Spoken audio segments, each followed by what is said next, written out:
Oiê! Sejam muito bem-vindos a mais um episódio do nosso BíbliaCast. E hoje vamos continuar a nossa leitura do livro de Ezequiel. Nesse episódio nós vamos ler Ezequiel 9, 10, 11 e 12 e no final nós vamos fazer a nossa análise de tudo que a gente vai estar lendo hoje, tá? Então já te convido para ficar com a gente até o final e abrir a sua Bíblia aí em Ezequiel 9. O julgamento dos idólatras. Então eu o ouvi clamar em alta voz: tragam aqui os guardas da cidade, cada um com uma arma na mão. Então vi 6 homens que vinham da porta superior, que está voltada para o norte, cada um com uma arma mortal na mão. Com eles estava um homem vestido de linho, que tinha um estojo de escriba à cintura. Eles entraram e se puseram ao lado do altar de bronze. A glória do Deus de Israel levantou-se de cima do querubim, onde havia estado, e se moveu para a soleira do templo.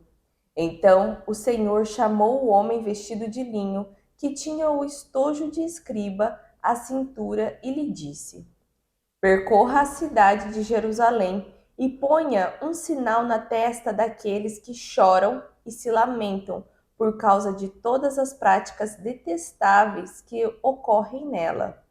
Enquanto eu escutava, ele disse aos outros: sigam-no por toda a cidade e matem, sem piedade nem compaixão, velhos, rapazes, moças, mulheres e crianças, mas não toquem em ninguém que tenha o sinal.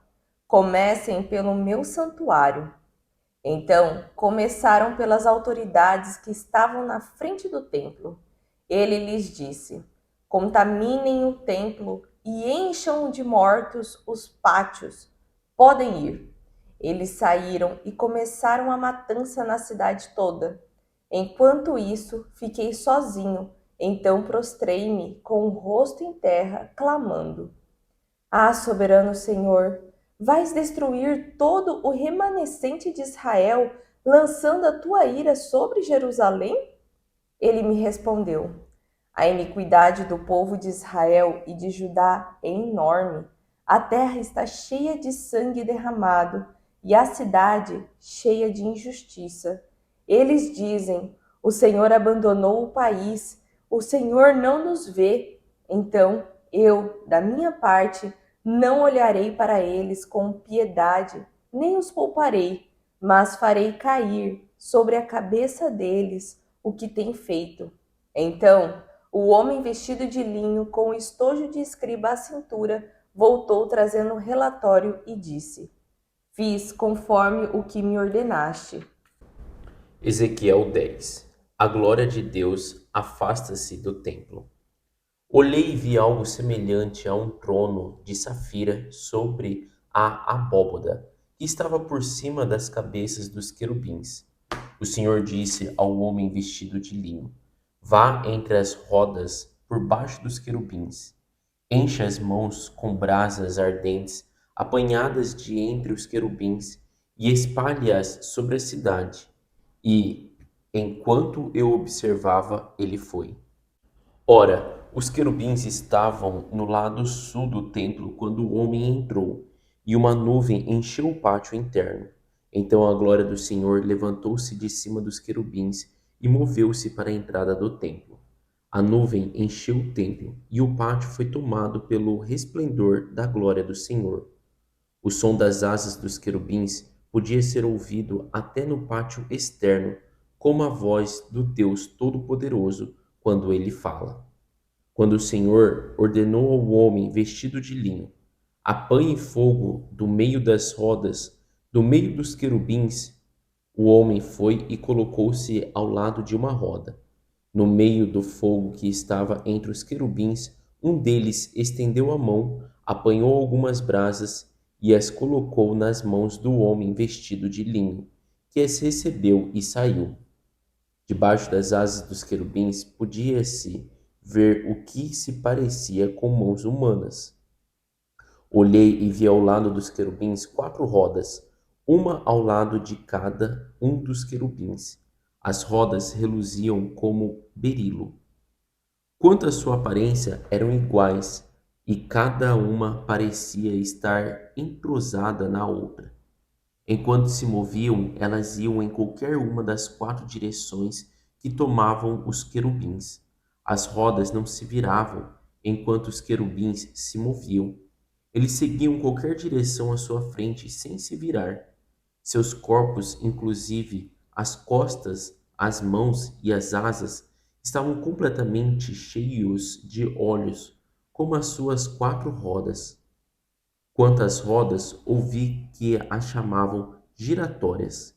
Cada um dos querubins tinha 4 rostos.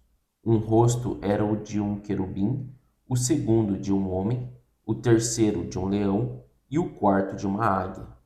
Então os querubins se elevaram. Eram os mesmos seres viventes que eu tinha visto junto ao rio Quebar. Quando os querubins se moviam, as rodas do lado deles se moviam. Quando os querubins estendiam as asas para erguer-se do chão, as rodas também iam com eles. Quando os querubins se mantinham imóveis, elas também ficavam.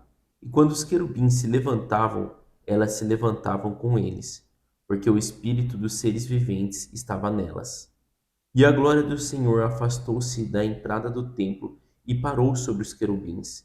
Enquanto eu observava, os querubins estenderam as asas e se ergueram do chão, e as rodas foram com eles. Eles pararam à entrada da porta oriental do templo do Senhor, e a glória do Deus de Israel estava sobre eles. Esses seres viventes eram os mesmos que eu tinha visto debaixo do Deus de Israel, junto ao rio Quebar, e percebi que eles eram querubins. Cada um tinha 4 rostos e 4 asas. Debaixo de suas asas havia o que parecia mãos humanas. Seus rostos tinham a mesma aparência daqueles que eu tinha visto junto ao rio Quebar. Todos iam sempre para a frente. Ezequiel 11. O julgamento dos líderes de Israel. Então, o Espírito me ergueu e me levou para a porta do templo do Senhor, que dá para o leste. Ali, à entrada da porta, havia 25 homens, e vi entre eles Jazanias, filho de Azur, e Pelatias, filho de Benaia, líderes do povo. O Senhor me disse: Filho do homem, estes são os homens que estão tramando o mal e dando maus conselhos nesta cidade. Eles dizem: Não está chegando o tempo de destruir casas? Esta cidade é uma panela e nós somos a carne dentro dela. Portanto, profetize contra eles, profetize, filho do homem. Então o Espírito do Senhor veio sobre mim e mandou-me dizer: Assim diz o Senhor: É isso que vocês estão dizendo, ó povo de Israel. Mas eu sei em que vocês estão pensando. Vocês mataram muita gente nesta cidade e encheram as suas ruas de cadáveres. Portanto, assim diz o soberano Senhor: os corpos que vocês jogaram nas ruas são a carne, e esta cidade é a panela. Mas eu os expulsarei dela. Vocês têm medo da espada, mas a espada é o que trarei contra vocês, declara o soberano Senhor. Eu os expulsarei da cidade, os entregarei nas mãos de estrangeiros e os castigarei. Vocês cairão à espada, e eu os julgarei nas fronteiras de Israel. Então vocês saberão que eu sou o Senhor. Esta cidade não será uma panela para vocês, nem vocês serão a carne dentro dela. Eu os julgarei nas fronteiras de Israel, e vocês saberão que eu sou o Senhor, pois não agiram segundo os meus estatutos, nem obedeceram às minhas ordenanças, mas se conformaram aos padrões das nações ao redor. Enquanto eu profetizava, Pelatias, filho de Benaia, morreu. Então prostrei-me com o rosto em terra e clamei em alta voz: Ah, soberano Senhor, destruirás totalmente o remanescente de Israel? Esta palavra do Senhor veio a mim. Filho do homem, os seus irmãos, que são os seus parentes consanguíneos, e todo o povo de Israel são aqueles de quem o povo de Jerusalém tem dito: eles estão longe do Senhor. É a nós que esta terra foi dada como propriedade. Portanto, diga: assim diz o soberano Senhor: embora eu os tenha mandado para terras muito distantes, entre os povos, e os tenham espalhado entre as nações, por um breve período tenho sido um santuário para eles nas terras para onde foram. Portanto, diga: assim diz o soberano Senhor: eu os ajuntarei dentre as nações e os trarei de volta das terras para onde foram espalhados, e devolverei a vocês a terra de Israel. Eles voltarão para ela e removerão todas as suas imagens repugnantes e todos os seus ídolos detestáveis. Darei a eles um só coração e porei um novo espírito dentro deles. Retirarei deles o coração de pedra e lhes darei um coração de carne. Então agirão segundo os meus estatutos e serão cuidadosos em obedecer às minhas ordenanças.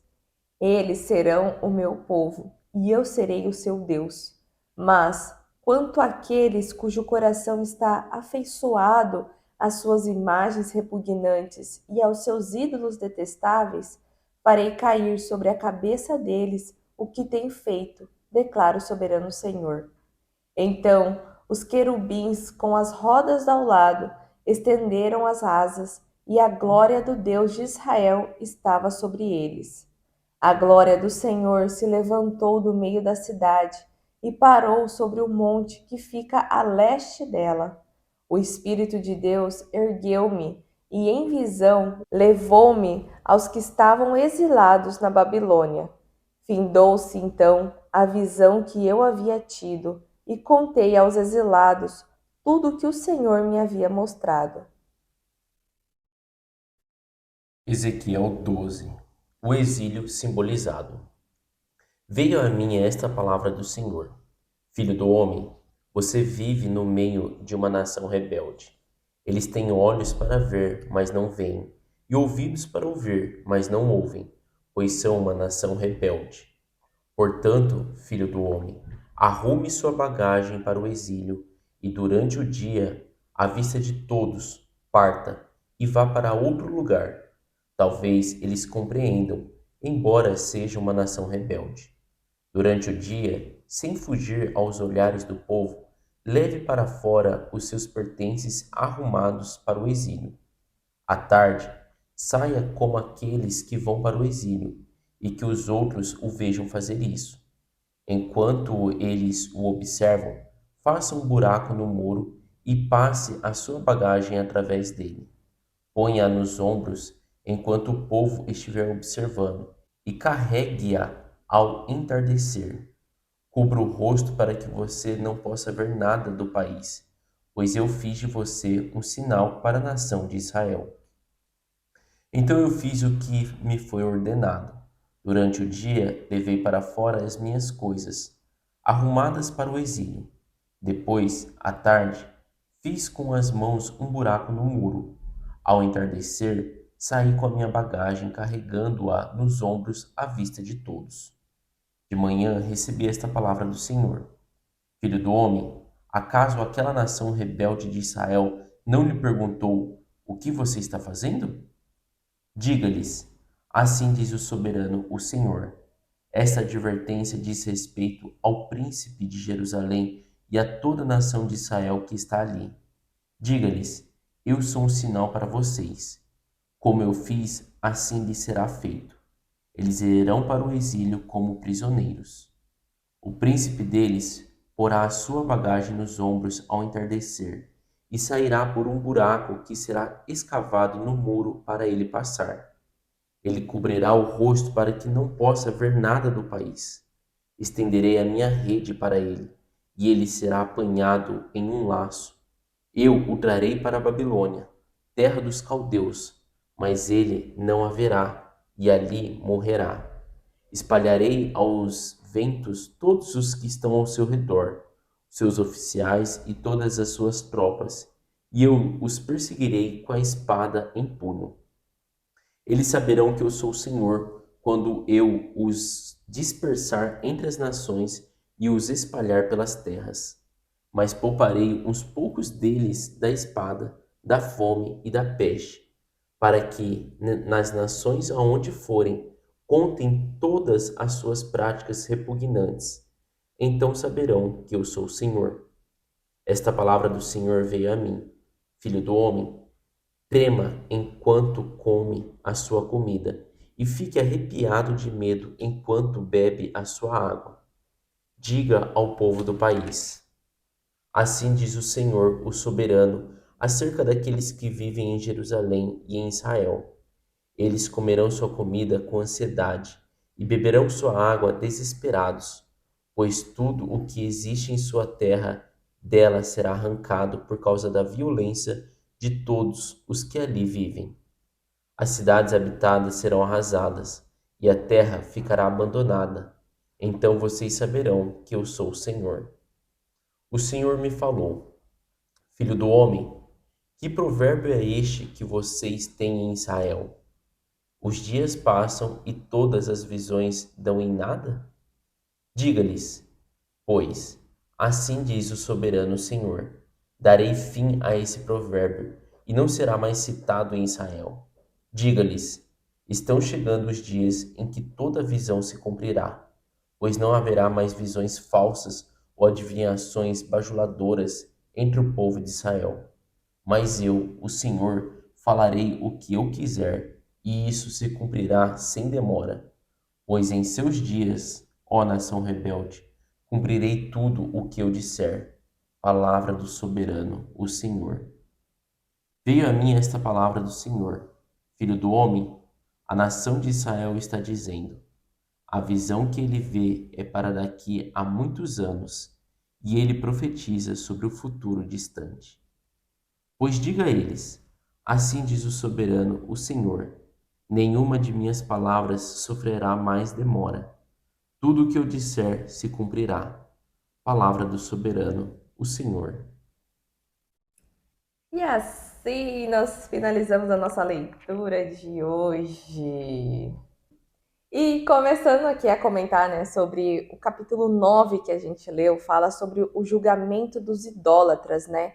E ele continua muito interligado com o episódio anterior que a gente leu sobre o 8, né, que era abominações do santuário. E aqui nesse momento, Ezequiel está tendo uma visão, né, onde o Senhor mostra 6 homens entrando ali, né, que ele chamou, que seriam, vamos dizer assim, os guardas.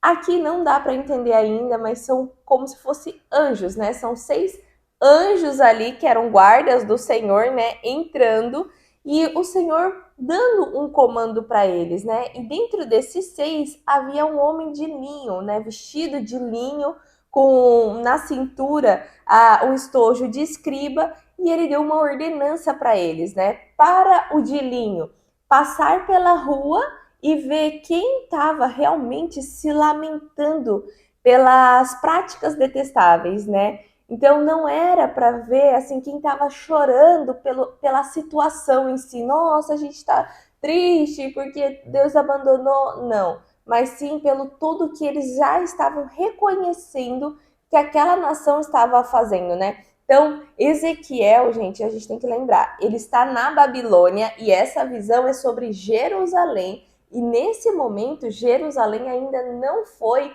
dominada pela Babilônia. Então, essa visão aqui é para Jerusalém, tá? Então, ali nesse momento, esse servo, esse anjo do Senhor, esses guardas do Senhor, né, iriam estar fazendo essa marca lá no povo de Jerusalém. Quem era realmente os remanescentes? Então, os remanescentes não seria alguém aleatório, seria realmente quem era ainda fiel ao Senhor, quem detestava os ídolos, né? Quem tinha essa abominação às práticas idólatras. Então, esses sim seriam os remanescentes do Senhor, que teria essa marca na testa, né? Feita por esse homem vestido de linho. E dá para a gente assimilar muito com o que foi lá na saída do povo do Egito, né? Que antes de passar o anjo da morte, eles tinham marcas no batente da porta para que os filhos, né, os primogênitos daquela casa não morressem. Então aqui seria como se fosse isso também. Cada pessoa teria uma marca, né? Quem não era para morrer, e os outros 5 que passaria, né, matando todos que não tinham essa marca. Então aqui o Senhor deu essa ordenança, né? E até no final ele vai de encontro, né, ao Senhor e o cara de linho fala: fiz tudo conforme o Senhor ordenou. E no capítulo 10 tem a continuação disso, né? E daí a gente vê que ainda Deus fala para esse homem que está vestido de linho, né? Com vestimento mais diferenciado dos outros homens, para ele pegar as cinzas que está entre, né? Embaixo ali, tá? Ele coloca até no versículo 2, né? Vai entre as rodas por baixo dos querubins, enche as mãos com brasas ardentes apanhadas de entre os querubins e espalha-as sobre a cidade.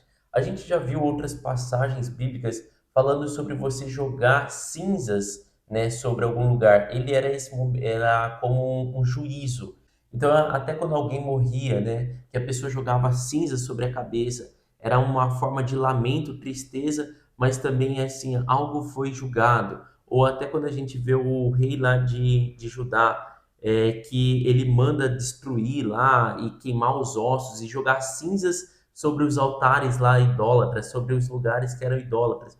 Então esse jogar a cinza, ele indica essa parte de julgamento, né? E é interessante que Deus ordena que esse homem vestido de linho, que logo aqui no decorrer do 10 a gente vai ver que é um querubim, ele pede para tirar essa cinza do próprio lugar deles, ali, do próprio, embaixo da roda, né? Do próprio lugar aonde eles estão todos juntos, né? Embaixo da roda deles, tirar essa cinza e jogar sobre o povo. Então, assim, na leitura do capítulo 10, a gente entende, né, duas coisas. Que Deus manda jogar cinzas sobre o povo sobre o povo de Jerusalém, declarando um juízo sobre eles. E no final ali também, já indo ali para o final, a gente vê que a glória do Senhor vai embora. E a gente vê isso no versículo 18, que ele fala: E a glória do Senhor afastou-se da entrada do templo e parou sobre os querubins. Enquanto eu observava, os querubins estenderam as asas e se ergueram do chão, e as rodas foram com eles. E eles pararam à entrada da porta oriental do templo do Senhor, e a glória do Deus de Israel estava sobre eles. Então aqui a gente vê que assim, a gente pode entender que a glória do Senhor saiu do templo ali aonde, né, a gente lembra que foi em Salomão que construiu esse templo e era como se fosse a casa do Senhor terreno, né? Na terra ali era a casa do Senhor. E ali mostra que os anjos, junto com a presença de Deus e a glória de Deus, sai daquele local, né? Sai ali daquele templo. E aqui, né, no decorrer do 10, a gente também consegue entender do versículo 6 ali até o versículo 17 que se tratava de querubins. Então esses 6 homens eram anjos. E ali ele detalha como eram esses anjos, como era a roda, como que era o rosto, embaixo das asas tinha mãos, em tudo, né? Nas asas, nas rodas tinham olhos. Então é mais essa parte detalhando ali sobre esses anjos, né? Então, tanto ali quando igual a Sayuri falou, né? Na leitura do capítulo 9 que ele fala, 6 homens aparecem, né? A gente não entende quem são esses 6 homens. Até tem uma parte aqui que ele fala, né? Esses 6 homens, né? São os mesmos que eu vi lá no rio Quebar. Até no versículo 15 ele fala, eram os mesmos seres viventes que eu tinha visto junto ao rio Quebar. Então ele está se referindo aqui já lá no capítulo 1, quando ele fala que viu uns seres viventes. Então, assim, aqui a gente consegue finalmente contextualizar que o tempo inteiro ele está falando de anjos, né? E depois, né, ali no capítulo 11, a gente já vê o juízo de Deus contra os chefes do povo, né? Então aqui nesse momento ele vê, né, o espírito, né, do Senhor ali ergue Ezequiel para ver ali perto do templo, vamos dizer assim, né?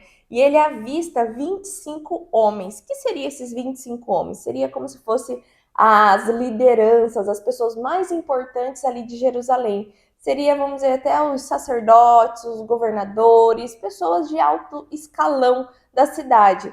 E quando ele vê esses 25, ele vê também ali Jazanias, né? E Pelatias, que eram servos ali que trabalhavam no templo também, né? E naquele momento, o Senhor fala para Ezequiel, né? Ali no versículo 2, filho do homem, estes são os homens que estão tramando mal e dando maus conselhos nessa cidade. E esses maus conselhos o povo estava profetizando errado. Enquanto Jeremias, lá em Jerusalém, ficava alertando o povo para se arrepender e tudo, porque o exílio estava vindo e ia durar um tempão, vinha esses falsos líderes, né? Falando, não, fica tranquilo, vai durar 2 anos. Tanto é que eles falam, né? Esta cidade é a panela e nós somos o centro dela, né? Nós somos a carne dela, né? Que seria o quê? Nós somos os protegidos. Deus prometeu nos proteger, então nada vai acontecer com a gente. Fiquem tranquilos. Então ali o Senhor já estava irado com aquela liderança, porque do que eles ajudarem o povo, não. Eles estavam, ó, não está chegando a hora de construir casas? Seria assim, olha, não vai acontecer nada. Leva a vida normal, construa a casa, a gente é a carne aqui. E ali o Senhor mesmo fala, né? É isso que você vai dizer, ó povo de Israel, mas eu sei que vocês estão pensando. Vocês mataram muita gente nesta cidade e encheram as suas ruas de cadáveres. E esses cadáveres eram de gente inocente. Então era isso que o Senhor também se irou com aquela liderança, né? Esses sangues inocentes, né, seriam essas pessoas que sim eram do Senhor, né? E eles estavam desviando. Então, o Senhor ali mostra essa ira, né? Fala com ele antes de se retirar, né? Antes mesmo, igual que o Jason comentou do capítulo 10, né? O Senhor sai ali, né? A glória do Senhor sai. Então, antes mesmo dele sair, ele fala sobre esse julgamento para a liderança, né? Sobre ele realmente ir e julgar aquela nação, né? E quando o Ezequiel, né, tá ali falando, enquanto eu profetizava, lá no versículo 13, profetizava, Pelatias, filho de Benaia, morreu. Então já começou a morte ali da liderança, né? E o próprio Ezequiel ali se prostra no chão e ainda fala, né, Senhor, o Senhor vai destruir todos os remanescentes de Israel? Eu achei engraçado, assim, legal dessa passagem que, diferente de outras visões que Deus já tinha mostrado para Ezequiel, o tempo inteiro Ezequiel ficou calado, né? Então Deus foi mostrando e ele foi ficando calado, ele só foi vendo. Só que aqui, quando ele chega nessa visão do capítulo 11, né? Que ele vê esses líderes e principalmente esse pessoal que era ali sacerdote do Senhor, ele até coloca nesse versículo 5, né? Então o Espírito do Senhor veio sobre mim e mandou-me dizer. E ele começou, né, fazer ali algumas profecias, né? Ele coloca assim diz o Senhor, é isso que vocês estão dizendo, ó nação de Israel, mas eu sei que vocês estão pensando. Então, tipo assim, ele já começa a falar coisa ali como, tipo assim, já sabendo realmente o que era, o que Deus já estava planejando. Ele já tinha uma visão mais ampla de todo o cenário, né? E ele começa a profetizar. Só que a gente tem que entender que essa profecia, ela não aconteceu, vamos dizer assim, de forma física, de forma presencial. Ela aconteceu, vamos dizer assim, quase de uma forma espiritual, né? É realmente numa visão. Às vezes até quando como se fosse quase um sonho que você está vendo alguma coisa ali e começa a profetizar alguma coisa, né? E é isso que acontece. E quando começa a acontecer isso ali, né? Que é esse versículo 7, 8, 9, 10, ali que ele vai profetizando do 7 até o 12, né? E logo depois que ele está todo falando ali, né? O que o Espírito de Deus está no coração dele, daí que acontece essa morte, né? E daí quando acontece a morte, ele fala, ai meu Deus, e agora, né? Será que vão Vai todo... morrer todo mundo. Exatamente. Só que daí o Senhor ainda fala, né, sobre uma promessa de volta de Israel, né?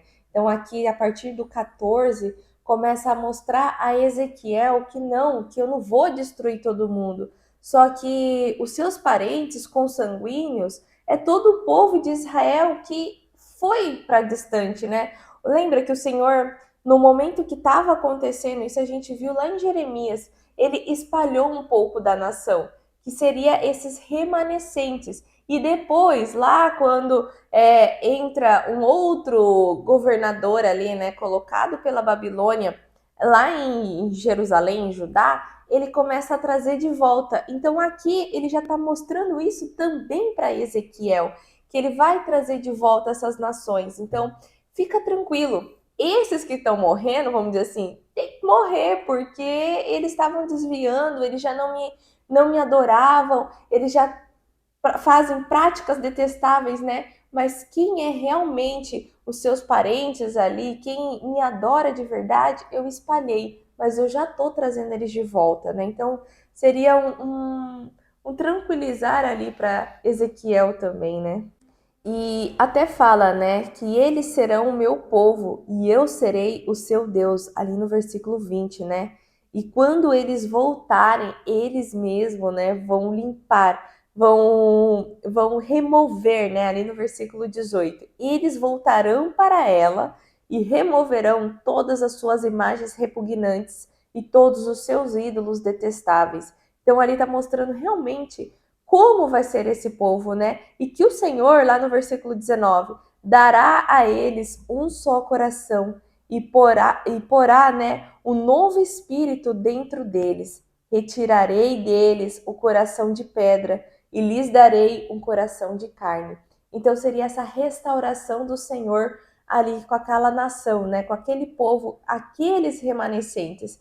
E depois que ele viu tudo isso, né, o Espírito do Senhor ali, o Espírito de Deus ergueu novamente Ezequiel, né, até um monte ali onde estavam todos os exilados na Babilônia, né, e fala, findou-se então, no último versículo ali, no versículo 25 já, né, findou-se então a visão que eu havia tido, e contei aos exilados tudo que o Senhor me havia mostrado.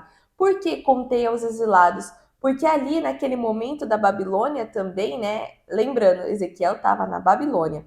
Então, as pessoas, né, ali não estavam sabendo o que estava acontecendo em Jerusalém. E muitos estavam acreditando nesses falsos profetas, que só ia durar 2 anos. Então, Ezequiel estava sendo o porta-voz para a nação da Babilônia ali, exilada, né? Sobre o tempo que estava durando, como estava acontecendo e o que iria acontecer ali em Jerusalém, né? Deixando o povo consciente de tudo, né? Era realmente como você pudesse entrar, tipo, numa cápsula, né, e ir para outro lugar, ou, tipo, era como esse que eu aqui tinha uma visão que nenhuma outra pessoa tinha, né, como ter uma visão do futuro, porque essas coisas aqui que Ezequiel está vendo e que ele fala para o povo também não tinham ainda acontecido. Iria acontecer em breve, né? Porque ainda Jerusalém, aqui a gente tem que entender que é quase ali no período de quando a gente leu Jeremias, ainda não houve a queda total de Jerusalém. Vai acontecer. Inclusive, quando nós vamos para o capítulo 12, é essa parte que Ezequiel conta para o povo, né? O simbolismo do exílio total, que é a última cidade que cai, que é Jerusalém. Então aqui eu acho interessante, bem interessante, principalmente esse comecinho, que Deus fala ali para Ezequiel, fala, olha, filho do homem, né? Ele usa muito esse termo, né? Esse povo é uma nação rebelde, né? Eles têm olhos para ver, mas não veem, e ouvidos para ouvir, mas não ouvem, pois são uma nação rebelde. E aqui é muito bacana da gente ver como Deus usa, né, esse simbolismo. E não é nada diferente quando a gente viu ali Davi com Betseba, que ele não conseguia ver o próprio erro, até que vem, né, um profeta e usa ali de uma linguagem figurativa para ele entender.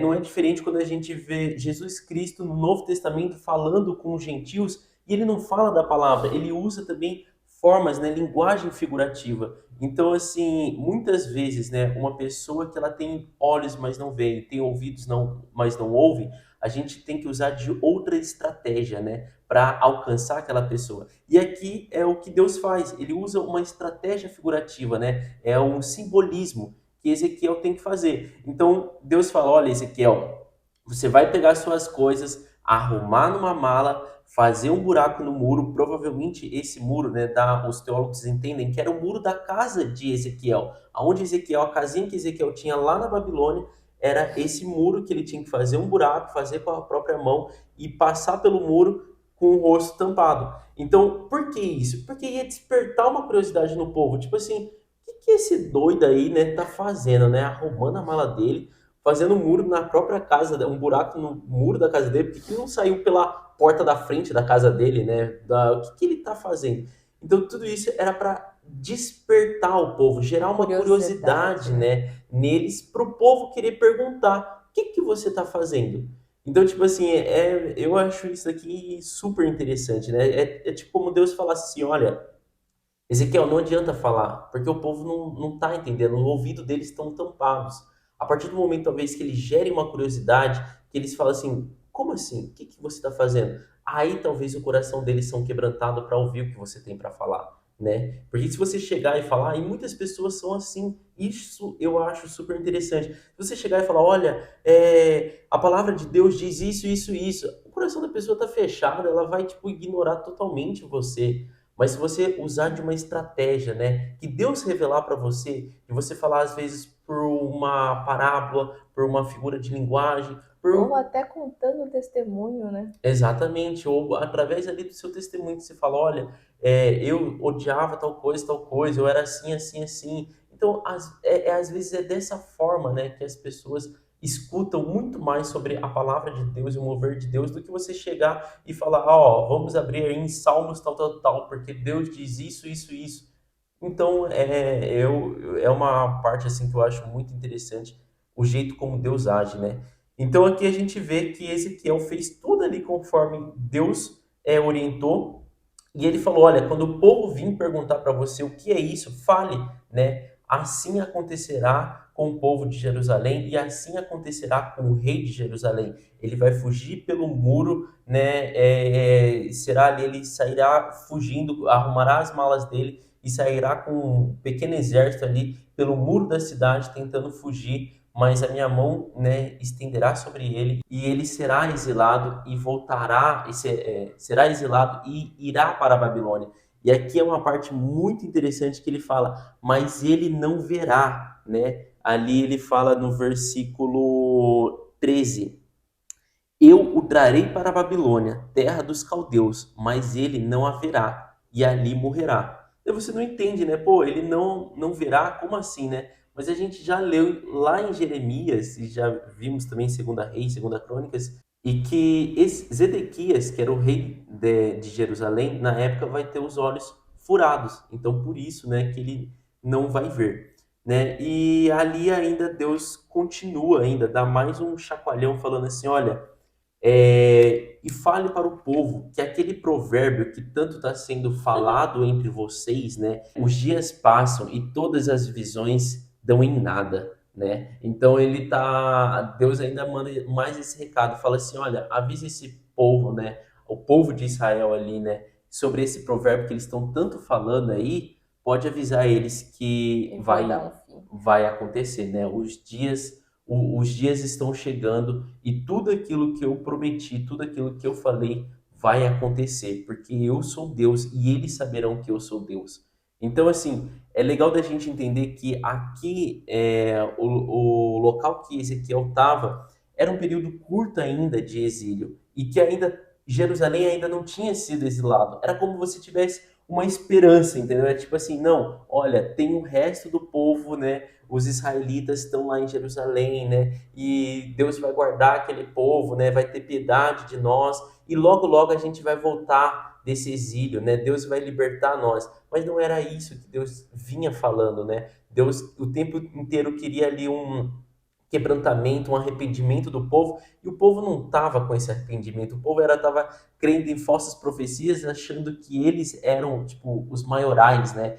Que Deus tinha que proteger eles, independente do que eles faziam, independente do relacionamento que eles tinham com Deus, né? Era como assim, Deus devesse favor a eles. Deus deveria, né, guardar e proteger a vida deles, né? E que logo logo eles iriam voltar. E aqui Deus já manda o recado através de Ezequiel que a história é diferente. É. E isso chama a atenção pra gente também, né, gente?